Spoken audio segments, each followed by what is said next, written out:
Okay, so the lab that we're doing today, okay, is on acceleration. Our focus is going to be on what that looks like graphically. Okay, and by graphically, I mean on a position versus time as well as a velocity versus time graph. Okay, we're going to be building both for the purposes of this lab. Okay, the position versus time graph we're really not going to use for anything other than to look at its shape as evidence that acceleration is occurring. Right? Because we've talked about what shape a position versus time graph should have for an accelerating object. Okay? The velocity versus time graph will be much more important for the analysis of the data, okay, in terms of we'll be using it to calculate both the acceleration and the displacement of the object. Okay? Because we've gone over how to do those two things using velocity versus time graphs. Okay? So we'll have to do that again. So the problem we're investigating here is what type of motion is experienced by a cart rolling down an incline? Spoiler alert, it has something to do with the title of the lab. Probably. Okay. Now, for our design here, okay, we have to remember to not only identify our variables, but also explain them. In that explanation, I am going to want to see an explanation of how that variable is being either manipulated, responding, or controlled, and why. Okay? Those two things need to be in your explanation for each of the variables. Okay? Now, the variables that we're most concerned with in this lab are going to be the following variables. I'm not going to tell you which one is which. Okay? I'm just going to tell you these are the variables that we are concerned about. Okay? You have to decide which one's manipulated, which ones are responding, because there's more than one responding variable in this lab, okay? And which ones, plural, are controlled. How many controlled variables do you need to list? 3. I may not write enough for that. You may have to come up with some other controlled variables, okay? But our main variables that we are concerned with, what's bringing the cart down the ramp? Okay.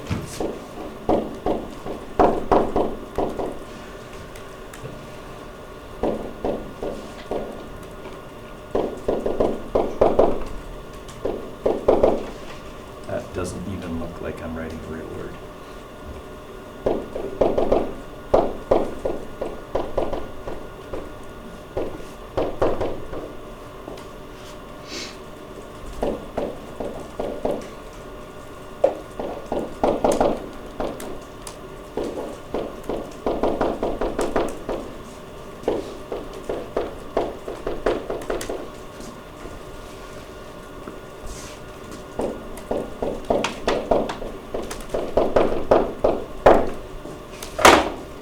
Okay, so the variables in this lab are gravity, okay, the ramp itself, okay, and there's several things about the ramp, okay, the surface of it, okay, the incline of it, all of that kind of stuff, okay, the cart, okay, the time, that is how long it takes the cart to get down the ramp, okay, the position of the cart, okay, the velocity of the cart, okay, and the acceleration of the cart. Right? Now, since this thing is rolling down a ramp, and we're trying to decide what things are, responding, and which things are being manipulated, okay, I would like to remind you of a few things. Okay, the ramp itself. Okay, we're just going to run the cart down this ramp. We're not going to lift the ramp or anything. Okay, we're just going to let the cart run down it. If we move the ramp while the cart is running, things might change about the cart. Things that are going to change about the cart anyway, okay, as it goes down the ramp, are going to be time, position, and velocity. Okay, those things are going to change as the cart rolls down the ramp. Right?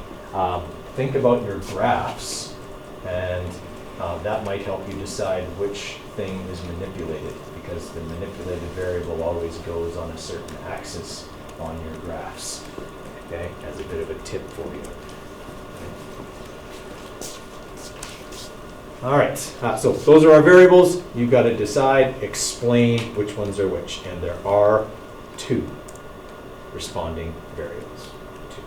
Okay, so there's 2 responding variables. You need to list at least 3 controlled okay, and one manipulated. There can, of course, only ever be one manipulated variable. All right, for our hypothesis, okay, so our hypothesis needs to contain the words if, and then, okay. The if part of our hypothesis, okay, needs to talk about, okay, what acceleration is. Right, so the if part is telling me what is acceleration.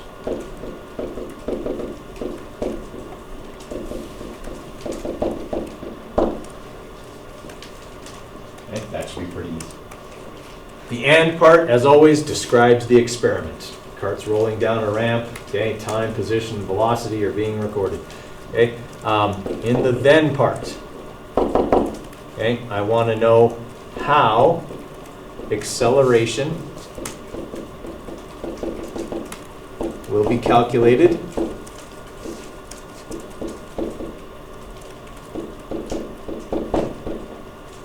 from the velocity versus time graph.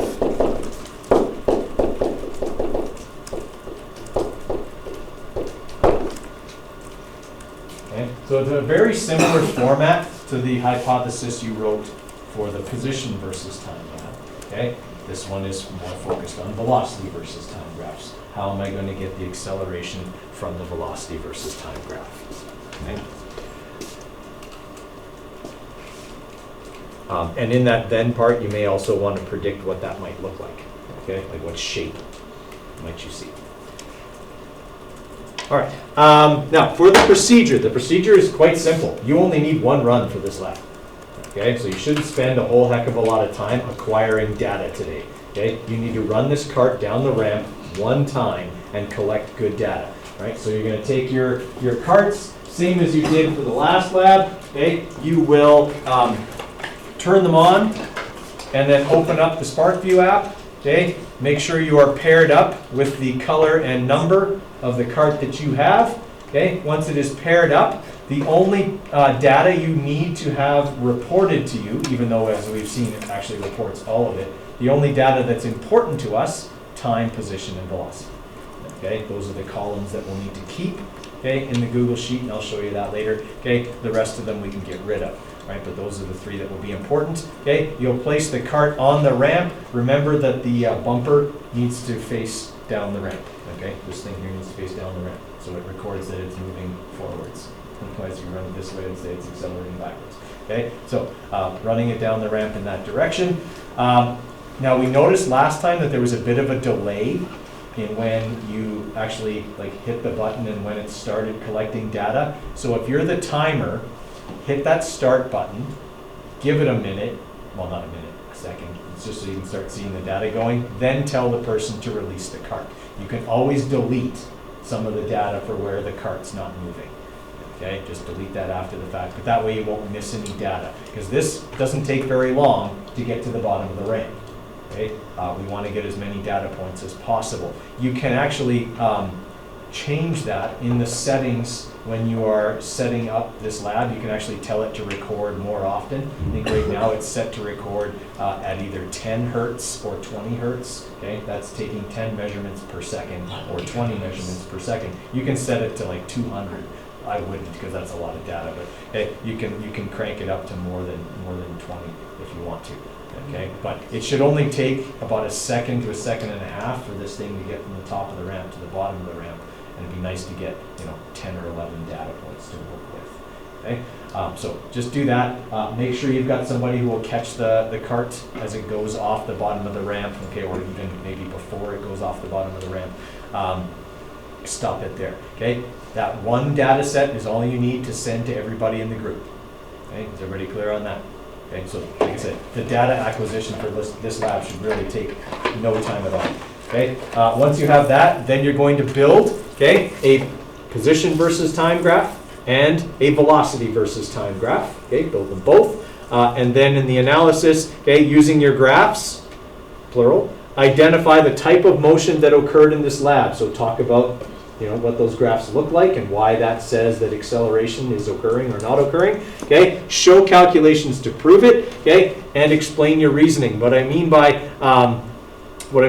show calculations to prove it is show me the acceleration calculated from the velocity versus time graph. You may just want to add that in there. Okay, that for question number 1, your calculation proof is calculating the acceleration using the graph, not the data. The graph. Okay.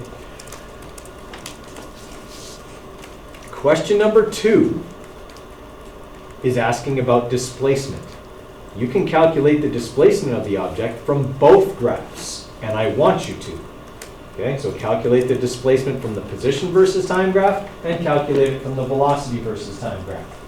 Okay, when you do that, I want you to compare the values and explain any differences. Should they be pretty darn close? Yes. If they're not, you did something wrong somewhere. Okay, because they should be really close. Okay, when you're doing that. All right, so I want to see both of those calculations, okay, and then compare and explain. Right, then you got your conclusion, copy paste your hypothesis, explain why your data accepts or rejects that acceleration is going on. Okay, your sources of error, okay, identify and explain any sources of error. I'm looking for 2 there, okay, and ways to fix them. Remember, human error is not a source of error. We stopped the cart early is not a source of error. Don't stop the cart early. Okay, and then you don't have to worry about the class discussion. We'll talk about those later. Okay, in terms of the steepness of the ramp does not need to be really steep. Okay, so what I'm saying here is don't put it on the seat of a desk. That is too steep. Okay, you can see here the one I have is only 3 of these red textbooks tall. Okay, so to give you an idea here.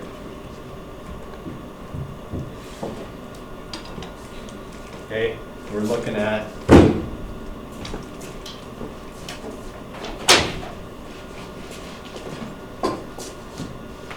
that's 11 centimeters. Okay, if your ramp is higher than 20, it's too tall. Okay, I would say somewhere between 10 and 15 centimeters is probably ideal. Right, so make sure you've got a ramp that's not too tall, because if it's too tall, those carts will come off the ramp and they will slam into the floor. Okay, plus the steeper the ramp, the less time it takes for it to get to the bottom, and the less data you're going to get. Okay, so we're kind of trying to strike a happy balance between getting data and how it's going to run. Okay, so keep that in mind when you are setting it up. Are there any questions before you get going? Okay, so I already put the due date on there, and I believe I made it March the 4th. That's Wednesday. Okay, you should be able to get quite a bit of this lab done today in class. So let's get to it.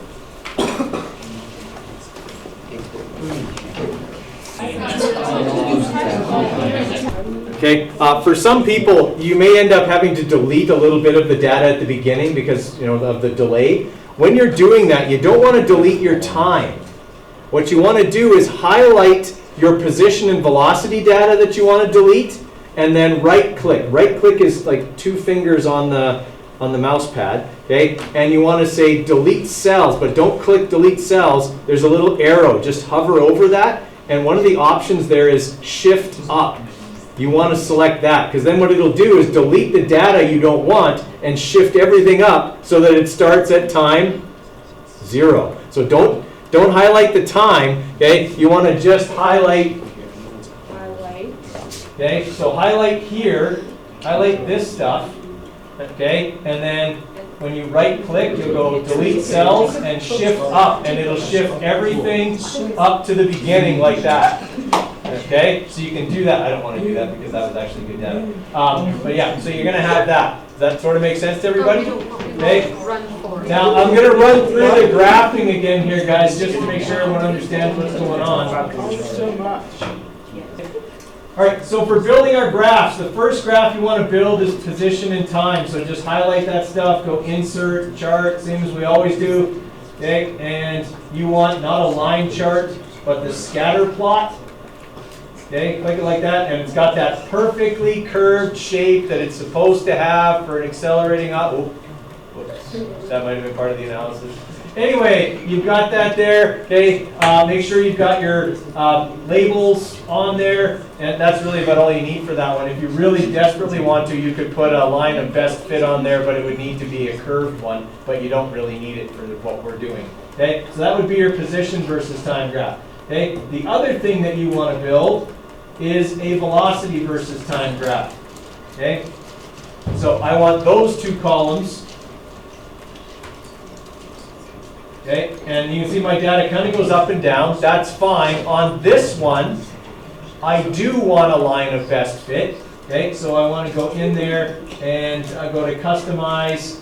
Okay, and it's series. Okay, and we want to go down to put in a trend line. Okay, so it draws it for me there. Okay, and I want it linear, and I want the equation. You must have the equation. Spoiler alert, you totally need it for the analysis. Okay, so once you've got that, those are your two graphs. What I want to see in your lab report is both graphs as well as the data chart. So copy the chart over as well. I want to see both of those things in your lab report, and then you use the graphs to build your, to answer your analysis questions. Now, as a little tip for the analysis, look at this graph and where the line starts. It does not start at the origin, and that is important when you are doing your calculations for question number 2. Well, it's also important for 1, but more important for 2. Okay? So keep that in mind for that one. Okay?